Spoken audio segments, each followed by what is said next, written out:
Boris Johnson is being urged to scrap his trade negotiations with the EU and actively seek no deal at the end of the transition period.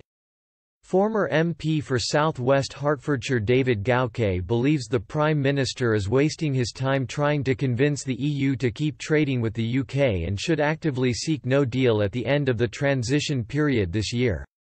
This comes as the government revealed the UK is prepared to walk away from trade talks with the bloc as early as June if the talks reach a stalemate. Mr. Gauke told Conservative Home, in terms of getting preferential access to EU markets, the best one can hope for is an unambitious, thin free trade agreement. Such an agreement will be better economically than a departure on WTO terms, but not that much better.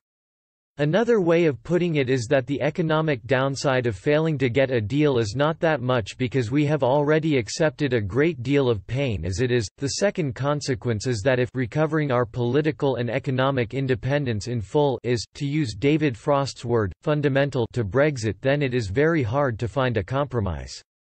Any deviation from such a position opens up the political pain of compromise gets greater every time someone in number 10 makes the fundamentalist case. Mr. Gauke added that the EU may not support the Prime Minister if he demands too much for the UK.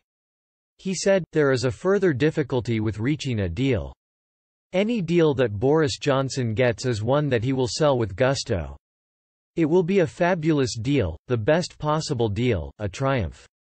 This has its advantages, but it also means that the Prime Minister will have ownership of the consequences of the deal. If it turns out to be less than a triumph, there is no one else he can blame. The buck will stop